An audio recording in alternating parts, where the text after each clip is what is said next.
Hello everyone, welcome back to my channel Lotus Fiction. कैसे हैं आप सब? आई होप कि आप सब बिल्कुल ठीक होंगे एंड सेफ होंगे।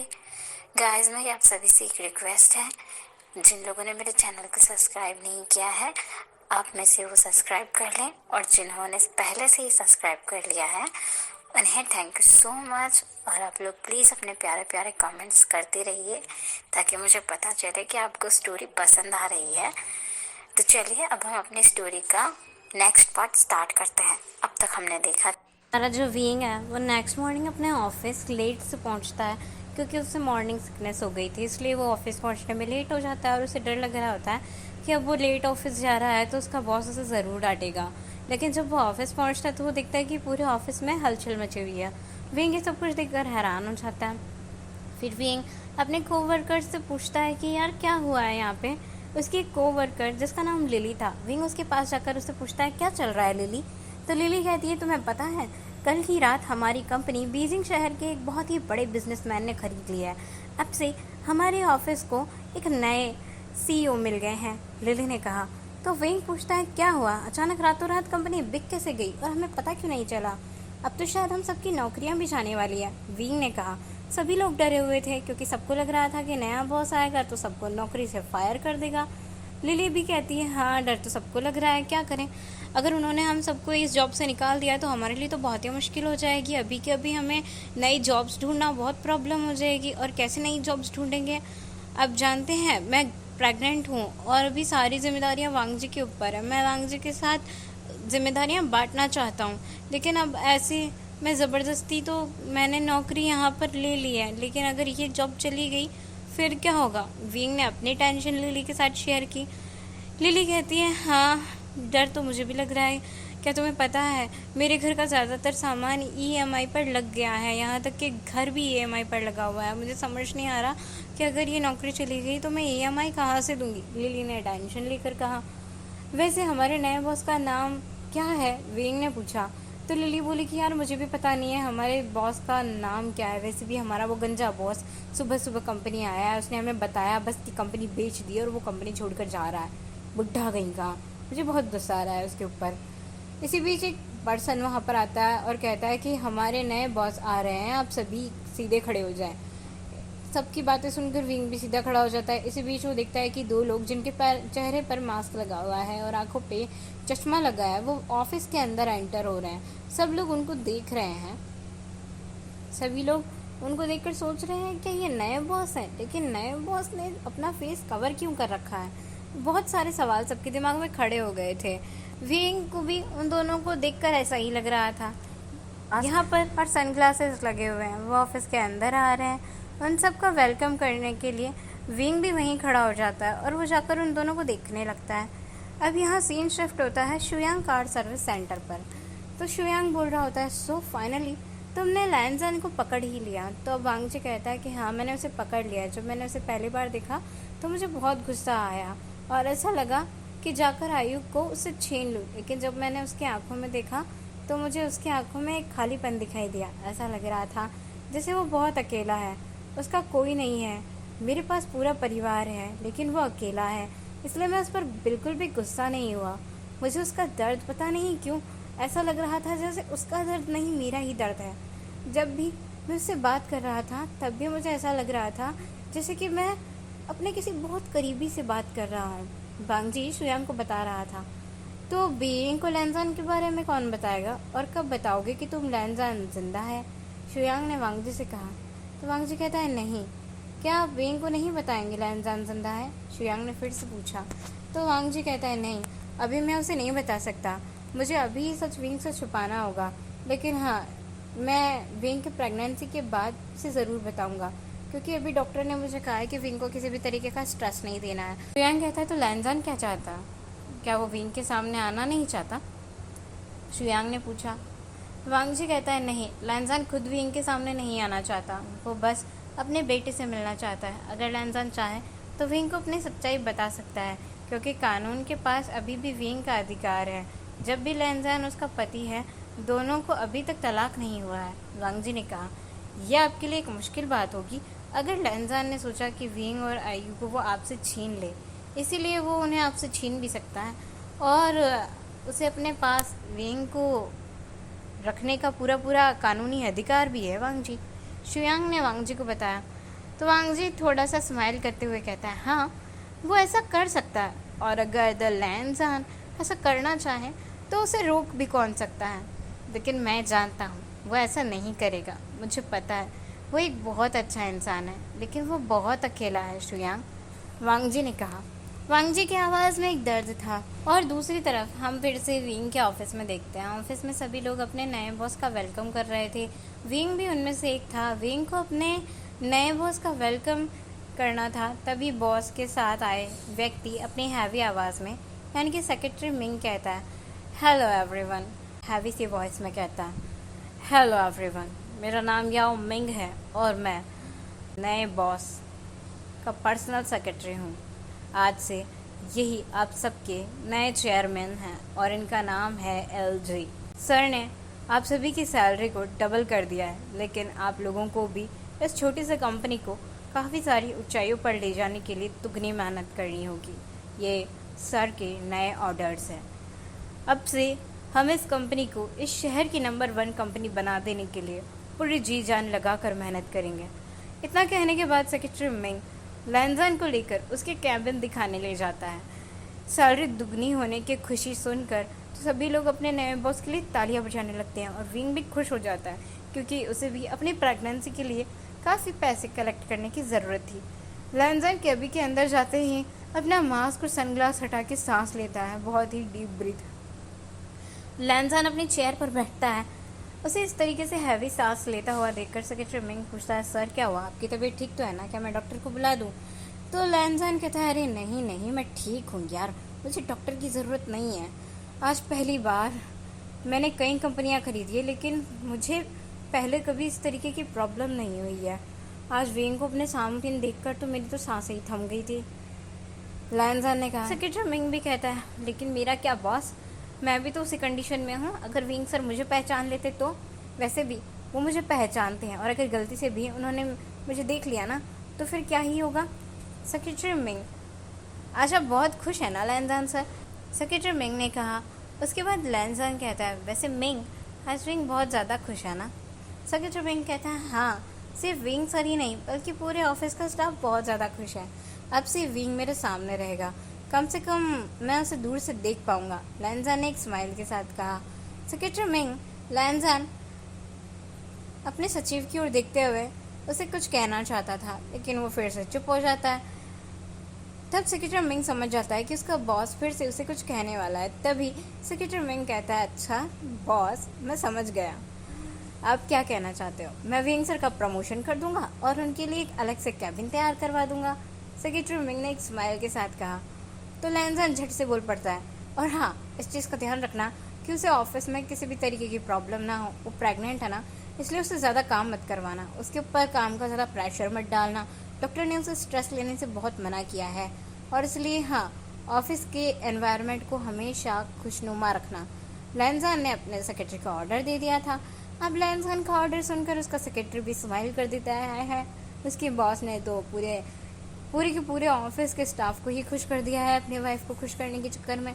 तो सेक्रेटरी मिंग भी हाँ में अपना सिर हिलाकर वहाँ से चला जाता है। आज तो विंग घर जाकर बहुत खुश था, और खुशी खुशी वो जेमसोंग और कैरामेनली से बातें करते हुए उन्हें बताता है कि आज तो उनकी कंपनी को एक नए बॉस ने खरीद लिया है, और पता है नए बॉस ने आते ही उन सबकी सैलरी डबल कर दी है, और साथ में विंग का तो प्रमोशन भी हो गया है।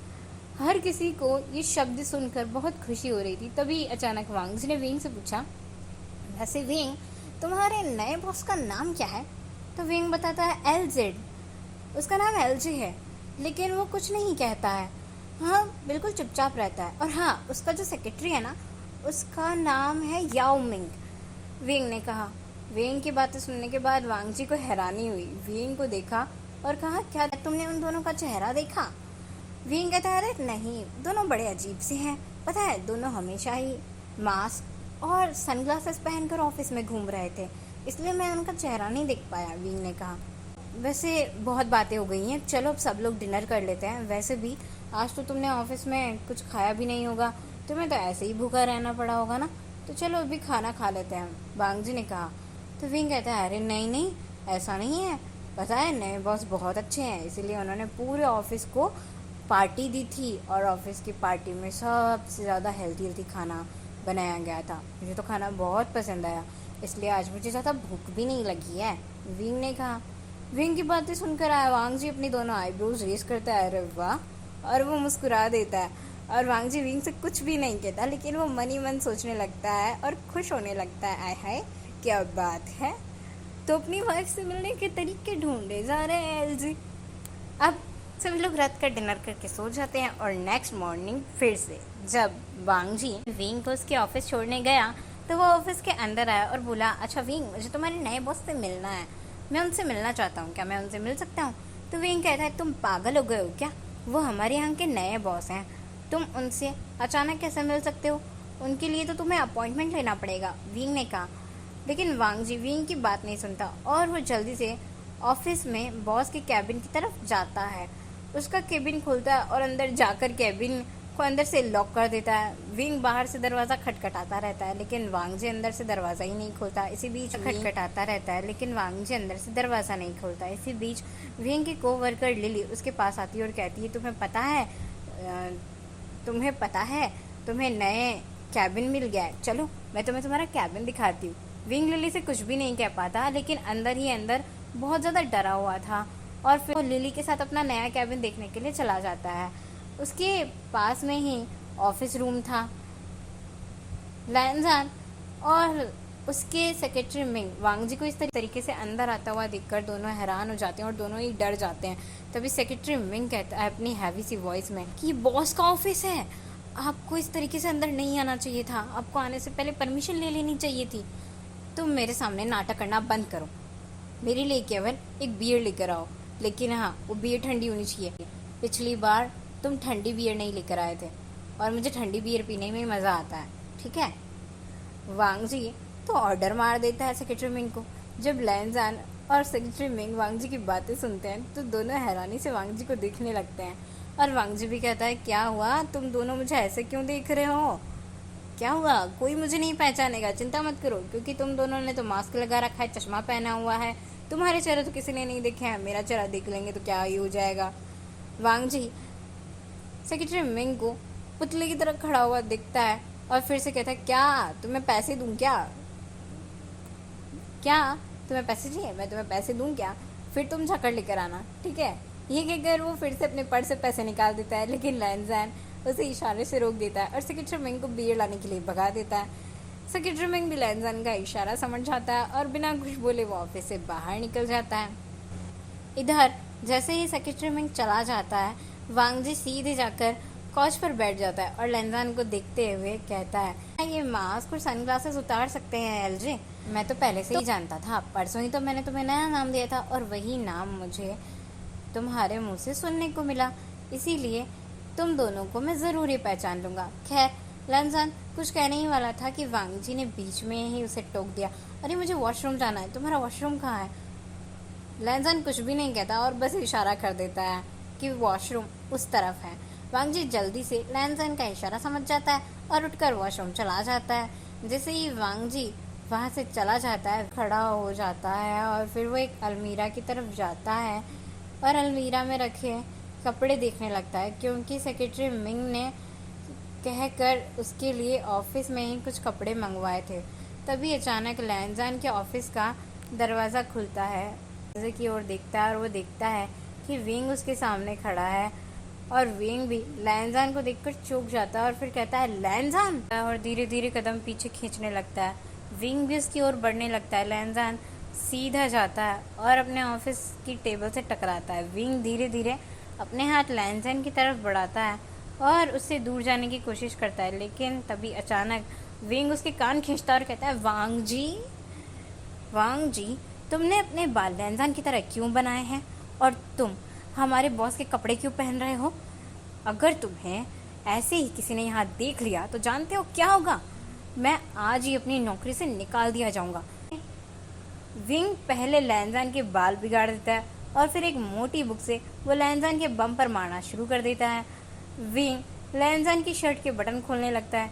लैनजान जल्दी से भागने की कोशिश करता है दरवाजे की तरफ, लेकिन उसके भागने में ऑफिस की टेबल से कुछ चीज़ें इधर उधर गिर जाती है। लैंजान और बिना पीछे देखे वहाँ से भागने की कोशिश कर रहा था, लेकिन इस कोशिश में वो जाके सीधा सोफे पे गिर जाता है और विंग उसके ऊपर गिर जाता है। उसके ऊपर विंग आकर सीधा बैठ जाता है और उसके बटन खुलने लगता है, लेकिन इसी बीच सेक्रेटरी मिंग भी ऑफिस के अंदर आ जाता है। अब ये नज़ारा देखकर तो सेक्रेटरी मिंग हैरान हो जाता है। सेक्रेटरी मिंग ये देखकर चौंक गया था और सेक्रेटरी मिंग को देखकर विंग और लैंजान वो भी चौंक गए थे। लैंजान सेक्रेटरी मिंग की तरफ देखता है, तभी उसकी नज़र सेक्रेटरी पर जाती है और वो जल्दी से अपनी जगह से उठता है और सेक्रेटरी से माफ़ी मांगता है और कहता है, सर मेरे पति थोड़े से मजाकिया हैं, उन्होंने मजाक में ऐसे ही कपड़े पहन लिए, प्लीज़ उन्हें माफ़ कर दीजिएगा, वो आगे से ऐसा बिल्कुल भी नहीं करेंगे। विंग बार बार सेक्रेटरी से माफ़ी मांगने लगता है और माफ़ी मांगते हुए वो बोलने लगता है कि इस बार गलती होगी है, वो आगे से ऐसी गलती बिल्कुल भी नहीं करेंगे। सेक्रेटरी की नज़र भी लैंजान पर पड़ती है, वो बस बचने के लिए इशारा करता है। सेक्रेटरी विंग उसकी कंडीशन को समझ जाते हैं और वो विंग से कहते हैं, माफ़ी मांगने की कोई ज़रूरत नहीं है, मैंने ही आपके हस्बैंड से कहा था कि वो ये कपड़े ट्राई करके मुझे दिखा दें, क्योंकि अभी तक बॉस आए नहीं हैं और बॉस ने मुझे कहा था कि उनके लिए कुछ नए कपड़े मैं ऑफिस में ही रखवा दूँ, तो आप उनके लिए ऑफिस में ही कपड़े रखवा दूँ। लो, अगर कपड़े छोटे बड़े हुए तो फिर बॉस मेरे ऊपर गुस्सा नहीं हो जाते, तो इसीलिए मैंने तुम्हारे हस्बैंड को देखा और उन्हें बोल दिया कि ये कपड़े उन्हें फिट आ सकते हैं, क्योंकि हमारे बॉस की हेल्थ और हाइट बिल्कुल आपके हस्बैंड जैसी ही है ना, तो मैंने बस इनको ट्राई करने के लिए बोल दिया था। सेक्रेटरी विंग बहुत ही सफाई से झूठ बोल रहा था और अब तो लैंजान की सांस में सांस आती है। वॉशरूम के अंदर बंद बेचारा वांगजे वो भी डरा और घबराया हुआ था, उसकी भी सांस में सांस आ जाती है। सेक्रेटरी की बातें सुनकर विंग हैरान हो जाता है और फिर वो लैंजान की तरफ देखता है और इशारे से पूछता है, सच में? तो लैंजान भी अपना सर हाँ में हिला देता है और कहता है, हाँ विंग।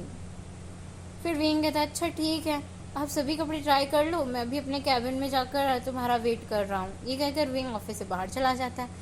इसी बीच वांगजे वॉशरूम से बाहर आता है। वॉशरूम से बाहर आकर वो ऑफिस की ऐसी हालत देखता है और फिर लैंजान की हालत देखकर हैरान हो जाता है और फिर पूछ लेता है कि वैसे ऐसा क्यों लग रहा है कि कोई यहाँ तुम्हारा रेप करने के लिए चला आया था, क्या हुआ, तुम्हें देखकर ऐसा क्यों? इसी बीच वांगजी जो है वो वॉशरूम से बाहर आ जाता है और बाहर आकर ऑफिस की और लैंजान की ऐसी हालत देखकर वो भी लैंजान से पूछ लेता है, अरे क्या हुआ, ऐसा क्यों लग रहा है कि यहाँ पे कोई बहुत बड़ा तूफान आया था और तुम्हें देखकर तो ऐसा लग रहा है कि कोई तुम्हारा रेप करने आया था।